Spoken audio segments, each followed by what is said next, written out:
Okay, welcome to episode 4 of Fortunes and Freedom. Y'all already know me, Joe Pellegrino Jr., CEO over at J.Michael Strategies.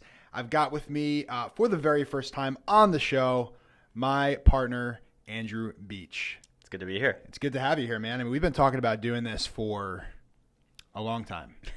This is months of planning to get to this point. So Literally, I remember when we were in Salt Lake City in January. We were just like, oh man, we gotta get content going. That's 9 months ago. Yep. And sometimes you just gotta jump into it. And I mean, it's episode 4. Nobody's actually watching or listening to this, and that's absolutely fine. Well, now that you have a major guest on, maybe I was gonna say maybe we're gonna start attracting some real traffic. Yep. We got the beach man on here. Well, anyway, man, I'm super glad you're here, and I'm super glad to be doing this with you, man. Like Likewise. the whole thing. It's funny to look back a year ago when we first were kind of connecting about everything e-commerce and marketing, and just to see where we are today with an office, with staff here, with multiple brands under our belt, selling products all around the world. I never thought we'd be at this point. And so, No, me neither. Humbly, I'm very happy, but it's also, I mean, the amount of information I've learned in the past 12 months, I just can't describe it. And it's, I love where we are.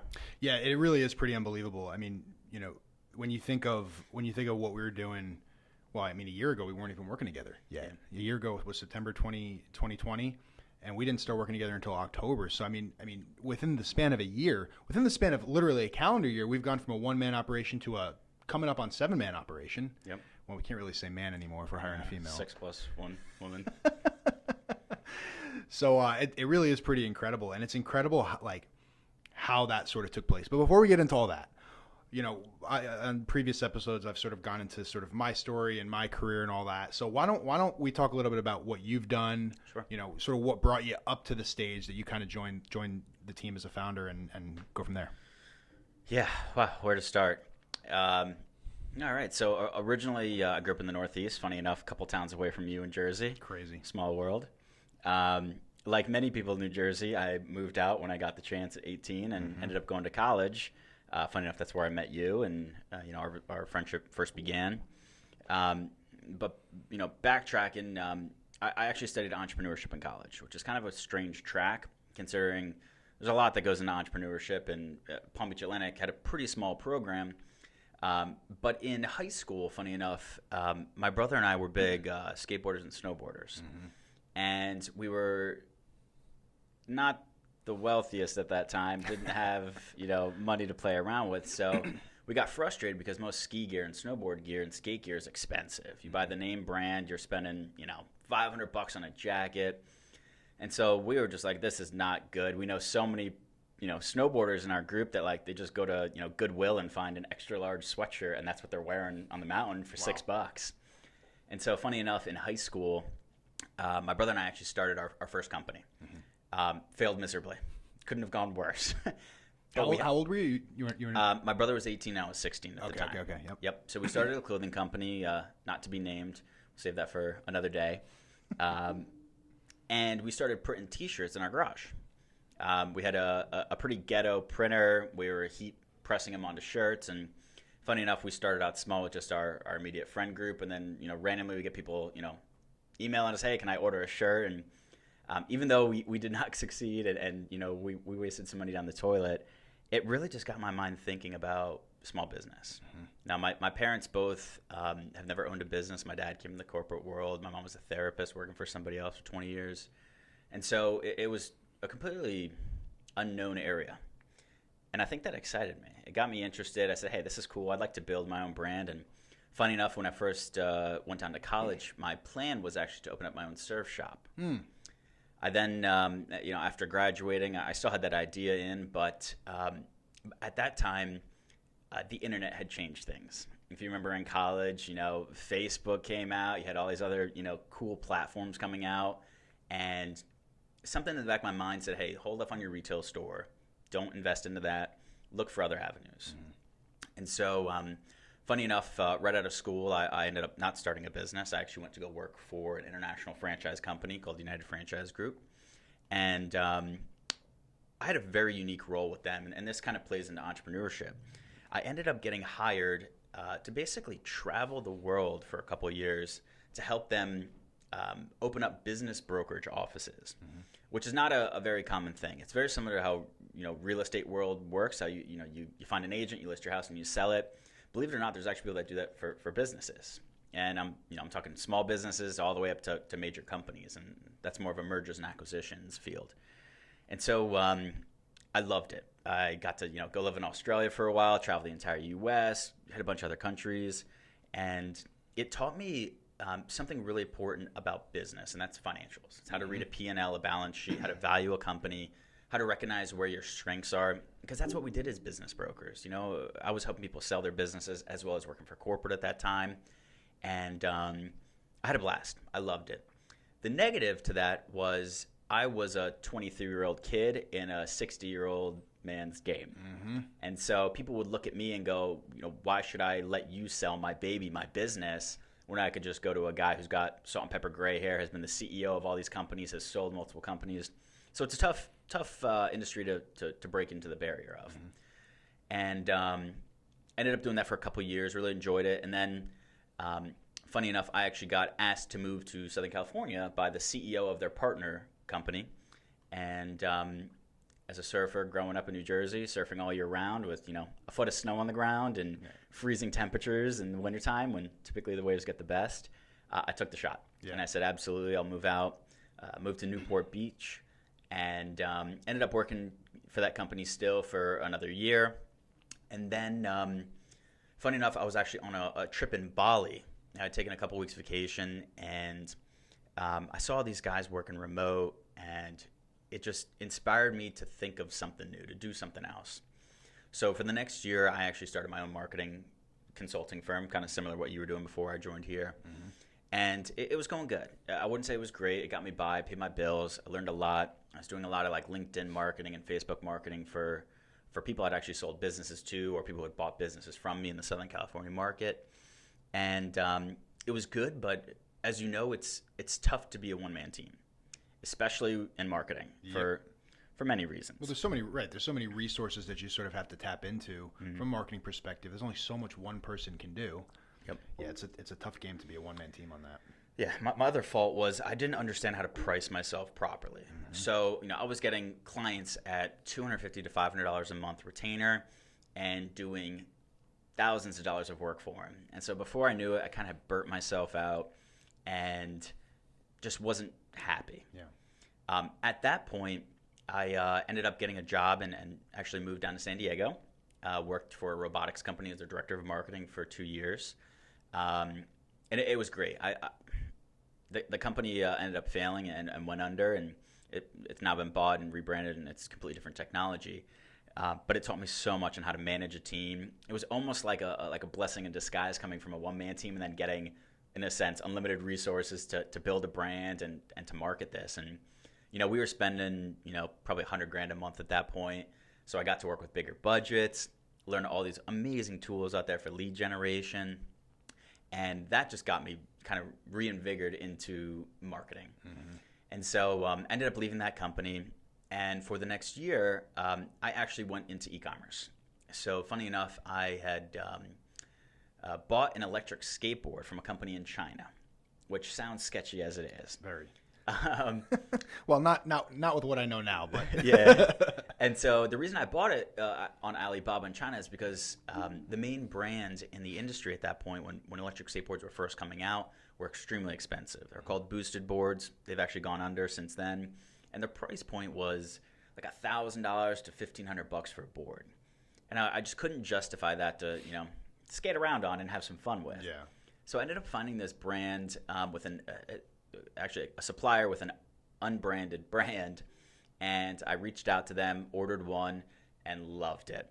It was actually better than the boosted boards at the time. The technology was better, and I was amazed that I got it for $200. And I'm thinking the whole time I'm riding this thing, I could sell this for $700 easily. And so for the next couple of months, all I did was build. Ordered a couple more products, built out a website, built out an advertising campaign for it, and funny enough, it started to sell. And so I knew I was onto something. Fast forward a couple more months, and I was selling a lot, like mind-blowing amount of money coming in off of just one website and store, and pushing products on Instagram and Facebook. And I ended up actually turning off the store after that year, because I learned the hard way that if you provide an electric skateboard that goes 30 miles an hour, people are going to get hurt. And so I foresaw some lawsuits coming and didn't want to get into that realm. I also wanted to change the technology a little bit, and the supplier wasn't ready to do that. So it seemed like a good time to kind of take my profits and move on. At that point, funny enough, I actually met someone who works very high up at another franchise company in Southern California called F45 Training. Now, 6 years ago when I was in Australia, I had actually been working out at an F45 gym that was in the basement of the condo building I was renting. And I loved it. It was a great brand. I've always been working out. And when I saw what their franchise company was doing, I ended up talking to their chief revenue officer, who's today still a great guy. And he said, hey, listen, come on board. This is, a couple months before COVID and all that stuff came out. So he's like, come on board and help us sell some franchises. And so right out of the gate, started selling fitness gyms again, and doing extremely well. I had experience selling businesses before. I knew the franchise space very well because the business brokerage company was actually a franchise in itself. And so F45 was great. Loved the company, loved the brand, made a bunch of good friends. COVID hit. Yeah. Screeching halt. Basically dead silence. Everybody shut down their gyms. It was impossible to sell them. Thankfully, the company kept the sales staff on during the closure periods, and just ended up working back from home, didn't have to go to the office. And towards the end of last year, I had a conversation with my boss at that point and told him, hey, listen, you guys are paying me. I'm not selling anything. I don't feel comfortable doing this. I came here to perform. I want to sell. I want to make money. I want to help the brand grow. And we're just hitting a brick wall at this point. And so we ended up mutually parting ways. And funny enough, that was right around when I ran into you. And you happened to be in San Diego, went out and got dinner, and then you brought up this e-commerce thing.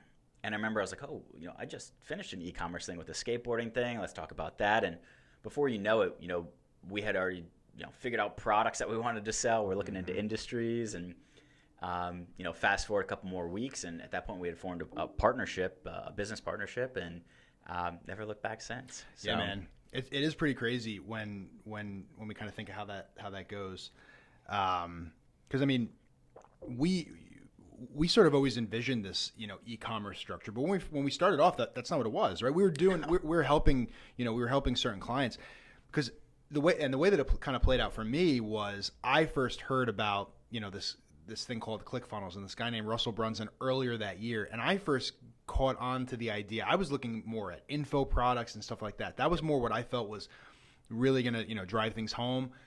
My sort of consulting company was hired by Dr. Aki, who's now still a client of ours, to basically run that model for his info product. And I thought that info products was going to be the way forward. Yeah. And I'm not saying that that's not something we get into at some point, but I think that what we're seeing on the actual retail product, the actual tangible side of things, man, it's not even just that it's potentially so much more lucrative, but it's also so much more fun. It is. Because we're creating brands out of nothing. Yeah. And and that's one of the things that I really wanted to kind of talk about today was, this idea of being flexible in your business model. Because when we started out, we had ideas, but we had no idea where it was going. We were just kind of following the money, yep, wherever we were going to get it. Yep. And it was never, we had to be flexible. But I think a year ago, if I was to put a business plan in place, it would not look like how it looks today. Yeah. I remember when we first started, you had a couple clients already working with, and the idea was to just grow this beast of a marketing firm. We wanted hundreds of clients paying us a bunch of money, and we'd hire all these staff and fulfill their marketing needs. And, over the past year, I think we've learned that there is a major difference between a great client and a terrible client. And unfortunately, we've had a lot of the latter. Yeah. But I think it was almost necessary in a point, because it taught us so many important things of, don't sell bad products.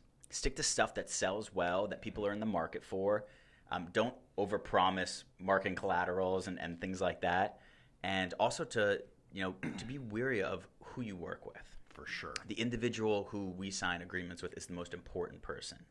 And so it's wild to see that we started on this one side, agency focused, and now we've actually kind of transitioned out of that into, hey, do we even want clients anymore? Right. Well, where we are, like literally today, we had a conversation this morning about it. About what do we do? We've got sort of two business models that we have, like literally two full-on business models. One that's currently paying the bills, but the other one that we kind of see paying the bills even next month, right? And it's do we sort of carry the agency model forward?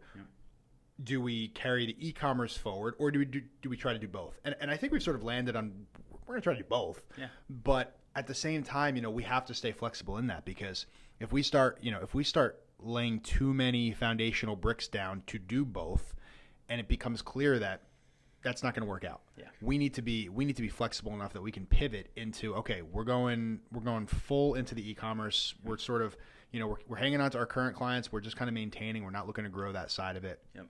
But I mean, to your point about, working with the right clients and working with, some clients that are better than others. It's really interesting because, I had in the past, similar to you, done sort of the low grade, marketing work where, a couple $100 here, a couple $100 there for way more than, way more than that in terms of value. And it's hard because when you come into a situation like our firm, we have significant experience, but what's also happening is that we're bringing these clients a lot of intangibles. Yep. Not just with our experience, but also with the intimacy that we share with them. We only take on a couple clients, right? We don't do a lot of that. We ain't cheap, but that's so that we can kind of keep our client base really close. Yep. And those are the kind of things that are intangible. You could hire a marketing agency that's doing a whole churn and burn operation for probably cheaper than us, and get a lot of shiny ass deliverables. But I think that was a big sort of pivoting point for us when we realized that deliverables ultimately are what are made to yield results. That's the point of a deliverable. Everybody's, the design and creative is very, very subjective. So me being a designer, I create something that is perfect, that's functional, and the client hates it. That wasn't working out for us. So I love where we kind of went with the whole sort of results driven side of things. Everything that we build is for results. So what we're actually selling our clients on is more the consulting and the pursuit of the result. So anything we design is for that. It's not, I'm not showing you, client, my design so that you can approve the design. I'm showing it to you just to make sure there's nothing offensive on it. Yeah. But at the end of the day, I designed this exactly how it needs to be to yield a result. Yep. But I think what we found is that, there's a lot of pressure in pursuing results. Oh yeah. And I think that's the key thing that we're, when there's too much pressure to perform for clients, and there's, clients, a lot of our current clients are fantastic. Yep. But clients, can sort of breathe down our neck. They don't fully understand what's going on, so they don't really fully understand how to read the numbers. Yep. That's pressure, that's stress, and it starts not being fun anymore.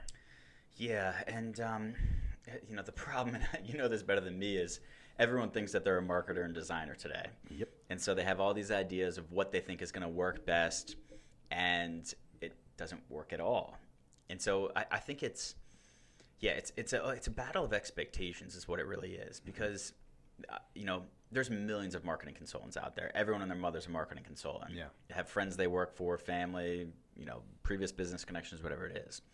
And I feel like there's just an army of those people that are stuck in what we used to do. Mm-hmm. Charging too little, doing too much, and you almost anchor yourself into a bad position in the market, because you can't escape. You can't let go of one client because they're paying you that extra $500, which is paying for part of your rent. And I'll admit it, like, it's intimidating going to a client and saying, hey, our base charge is $15K a month. Mm-hmm. Most people aren't comfortable doing that because they haven't made $150,000 in a year, $200,000 a year as a marketer. Yeah. And so I think that's where a lot of people miss the mark, is that, they get infatuated at the idea of numbers, more clients is more security. Mm-hmm. The truth probably couldn't be more of the opposite. Mm-hmm. You want to find stable clients who have good pockets, who are willing to invest not only just returns, but invest over a period of time. Right. And, Well, and it's about the relationship. Exactly. But to expect results in a way that it's not going to be tomorrow.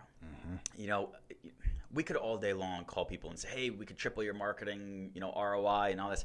Could we? Probably. Is it truthful? I don't know. Maybe. But it's just it's just stress at that point. You're just promising something that you're going to be, you know, that's kind of out of your control, you know? Exactly. I think the best marketers out there, you mentioned this before, is you got to be flexible. If you see something, you build a campaign and it doesn't work, you're looking at the analytics and it's not performing the way you want to, you got to pivot. You got to move. You can't just keep burying yourself in and then write the whole thing out and say, oh, this product can't sell.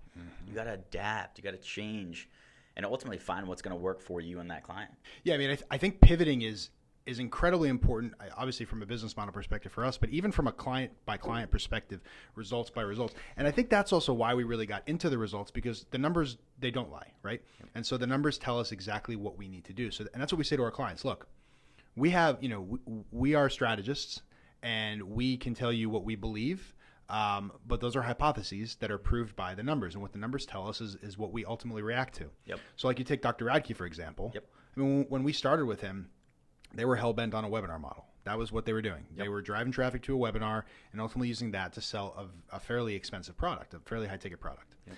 And it was actually you who, because I started with, I was with them even before, you know, we partnered together. And, you know, you kind of came in, you were like, why, this price point seems kind of weird. And this funnel just doesn't quite seem right. Yeah. And so we had to kind of take it and pivot. Yep. And I mean, we got on Facebook ads, and yep. I mean, you took it from there. Yeah, that was an interesting one because it's such a small market, and we were looking for such a precise buyer. And the numbers at the front end were telling us you're getting traffic, but nobody's converting, which to me says one of two things: they don't have enough information, or they don't like the price point. Psychologically, if you think about it, there's really only two reasons why people don't buy things: they don't trust you, and they don't have the money, or they can't afford it. And so if you can narrow down your analytics to show you which one of those is, it works tremendously. I mean, we do that for all our e-commerce brands now. If we're looking at click-through rates and we're seeing great rates of people going through our pages but they're not buying, something is happening on that second half of the visit to our page that is not going the way it should be.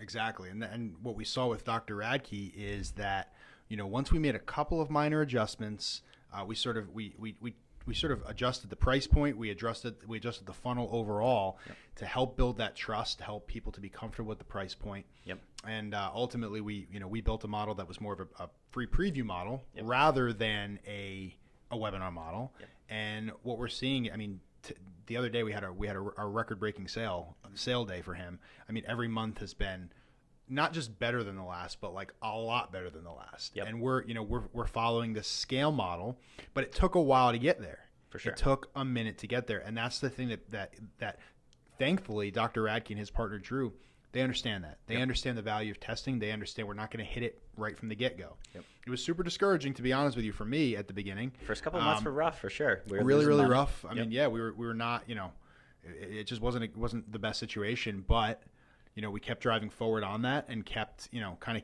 stayed true to the data. Yep. And I mean, look where we are now. I mean, and really, just to be fully transparent, you know, we were doing the numbers that we were kind of hoping to be doing from like, you know, March, April of this year, but we didn't really hit until last month. Yeah. Like hit. Yep. I think we were breaking even for a couple months, but we like couldn't scale above it. And now, I mean, they're on a great growth trajectory, and we're seeing profit come through, and you know, they seem to be very happy. So yeah, exactly. So that's really, really good news. So I mean, you know, we got to pivot from client to client. We got to pivot from a business model perspective. I mean, you know, it was you know, just over 2 months ago that we were having a little bit of financial trouble. I mean, that's we're super transparent about that. For sure.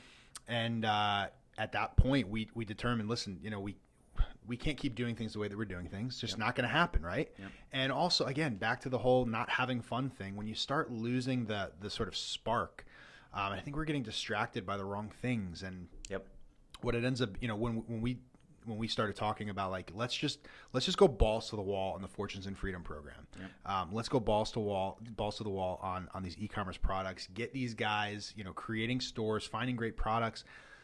And since we've done that, I mean, there's been a notable difference in in the office in general, with you, with me, like I can't sleep at night because I can't wait to get back to the office to keep working. Yeah, it's a good problem to have. Yeah.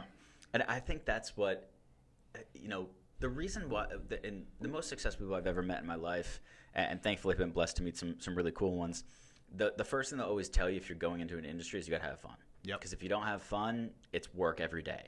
We come in here, we're looking at new products every day. We're buying them, we're shipping them here, we're testing them out, we're sending them to people to give us reviews. I mean, it's a blast. And we're buying stuff that we would buy on a normal basis for 3 times, 4 times the price. Right. And so I think bringing that element of fun in not only just makes it better for us, but like our staff as well. Like I see these guys coming in smiling at, waiting at my office door at 7 a.m. going, hey, I found this product last night. We got to test this out. And that is so contagious. And I know when other people come into this office, they want to work here because of that. I mean, everybody that comes into our office, they're just like, this place is so cool. I mean, it's like if you come in here, like it's not that, it's pretty cool. It's pretty cool, but it kind of feels like a college dorm common area kind of thing. It's a man cave. It's a man cave. It's definitely a man cave, which is funny because we're obviously in the interview process right now. Yeah. We're bringing in a marketing director. And the idea behind that obviously is, we see so much growth happening on the Fortunes and Freedom side, on the e-commerce side. Yeah. And so, because we still do believe that the agency side is super viable, we need to bring somebody in, right? We got to bring somebody in. Yep. I think that's, I don't know about you, but I've been on an absolute roller coaster about that decision. But every time I really kind of, lay it all out and think about it, it's got to happen. Yeah. Right. And I think it's a roller coaster. It's definitely a roller coaster for me too. But, our financial problems 60 days ago, which were solved quite quickly, thankfully, Lord. The reason we got into that is because we took a risk. It was a good risk. We hired people that we weren't sure a couple months, like, hey, are we going to be able to pay these guys? Or, what's the plan for it? And I think that's a lot of mistakes people make is they're not willing to take that next risk to grow their business. Worst case, it would have just ended up being me and you again. Yeah. And we would have had to start from scratch. But man, I'm so happy we took that. And me too, man. And it makes you more confident to take more risks, you know? Sure. And I understand the whole, the mantra of, you have to have money to make money. I don't think that's a completely limiting principle. I do think that, it is very, very difficult to make money when you have absolutely nothing. Yeah. But I think that if you can approach things really smart, steward your money wisely, and really, be willing to take micro risks. Yep. As you continue to do that, those bigger risks become a little bit more easy, a little bit more, they yield a whole lot more. And so, I mean, right now, bringing on this marketing director is a massive risk for us. For sure. It's a big chunk of salary that we're going to have to cover. But we believe that in doing that, we're going to be able to focus our efforts on the things that we see are going to grow the company the quickest on this end. Yep. And then this marketing director, he or she, probably she, is going to be able to grow that side of the business so that we don't have to worry about it. Because when you're an entrepreneur, when you're a business owner, you have limited brain space. I mean, well, everybody has limited brain space. Yep. But like brain space is very, very precious. Yeah. Yeah, and touching on the risks, I think that's a lot of why people don't get into e-commerce or online sales or anything that we do, is because they go, oh, okay, I need a test budget of $500. If this doesn't work, or I spend my $500, I don't get results, I just throw it out and I just give up. And I can tell you how many times I've done it dozens of times where I've launched a product, thought I was going to crush it, and it didn't do anything. Yeah. And so, the nice thing about risks today is that you're never the first person to do it. There's always going to be someone who's piloted something. I hate to admit I think I'm a good thinker and come up with good ideas, but I'm sure someone else has these ideas before we do. And so, funny enough, like I've basically learned everything off YouTube. I've watched guys who have failed, who have made it, learned from their mistakes, and just not replicated those. And I mean, you see today, we have one specific brand that on trajectory to about do 30K this month, and it's still growing tremendously, which is even cooler. But I think we were able to mitigate those risks by watching YouTube videos, learning on, our couch at nighttime while, the baby's crying or whatever it might be. And so the nice thing is use resources. Like the internet is free. You can learn so much information out there. And I can tell almost immediately if someone's going to be successful in e-commerce based off the videos they watch online. Yeah. If you're not watching and you're just winging it. Who are you learning from, I think is the biggest thing. Yep. And I think, for this channel specifically, there's a lot of really great influencers out there that have really, really great practical stuff. And we offer our practical stuff in FNF University. But I think the purpose of this show here is to really just try and be super authentic about it and just be super transparent. I mean, in this episode alone, we've talked about financial troubles that we've had. Yep. We've talked about, different fears of bringing on new employees and stuff like that, and sort of been a little bit callous about some clients we've not liked. And I think that's what I need to hear, right? So if I'm a sort of budding entrepreneur, I got to know that, okay, I know all the shiny stuff. I know where to go to get the success stories. Yep.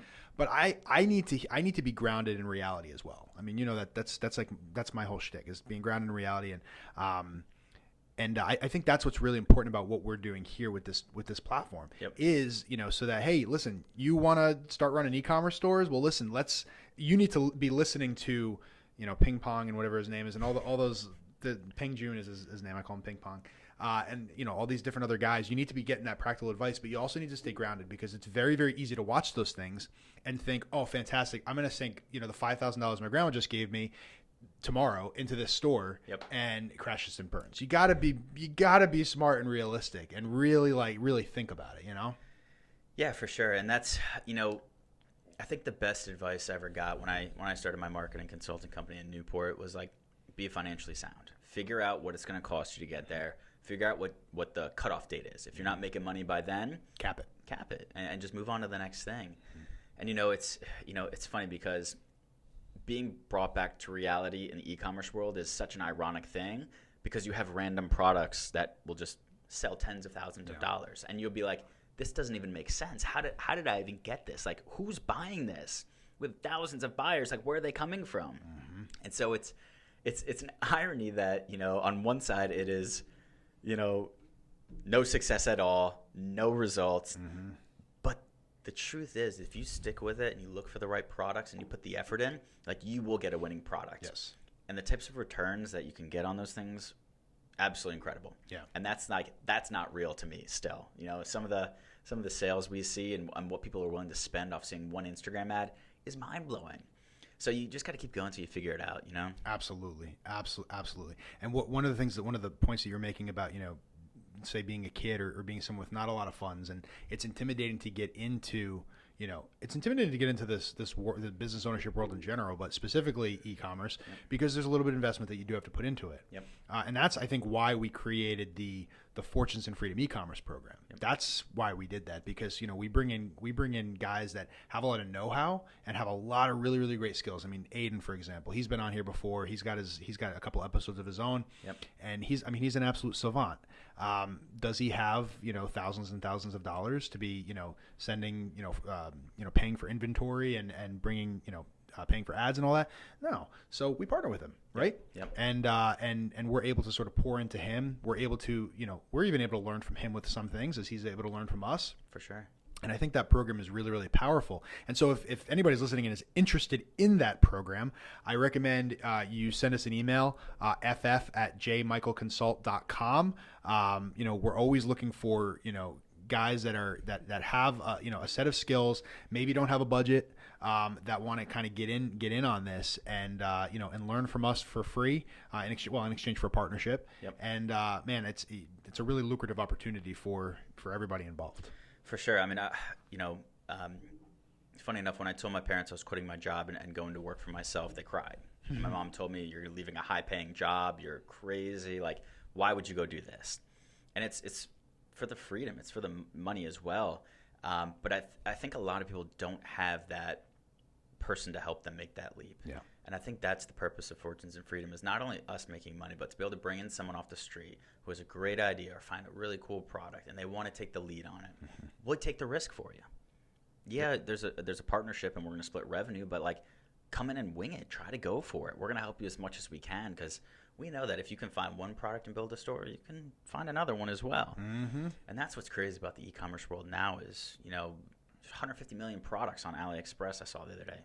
Pretty sure it's 150 million. Wow. Which is insane to think about. That is nuts. And if you think about it, there's billions of people around the world on these social media tools. Like, you can find your market and get your product in front of them for a lot cheaper than you ever could before. Mm-hmm. You know, I remember when I was at the robotics company, we were using a company called Trade Desk, which is a programmatic ad spend tool, and the minimum budget's I think $250,000 a month, and we had grown into that, and we were doing TV spotlights and radio all at once, and like the crazy thing is you don't have to start like that. Like start small, put together a $50 a week budget, find a product that you can afford, that your friends can afford. Get them to take videos of it. Order a couple, send them to your grandma, your aunt. Get feedback from it. Find other products similar that are selling on Amazon. Source them. Figure out what's better about yours. Because the truth is, if you keep going and you keep looking, and the best part is you don't have to recreate the wheel. If you keep looking for good products and you pick winners that are already winning, you're just tapping into those millions of people that are already going to buy that product from somebody else. But now you're making some income off it, which it's unbelievable if you think about it. It really is unbelievable. It's a hell of an operation we got going on here. Mm-hmm. Yep. Well, good stuff, man. Well, this was a great conversation today. Love having you back here in Florida when you're over here at the home office. And thank you for listening, all 5 of you. Really, really happy to have you here. Hi, Mom. And listen, we put out content pretty regularly via our podcast and YouTube, as well as a little bit of candid stuff on Instagram. You can follow us on Instagram at Fortunes Freedom. It is Fortunes plus Freedom in the Apple Podcast app, as well as Spotify. So you can find us there. Please leave us a comment down below. Tell us what you think. You can always reach out to us directly, ff@jmichaelconsult.com. And hey guys, subscribe, all right?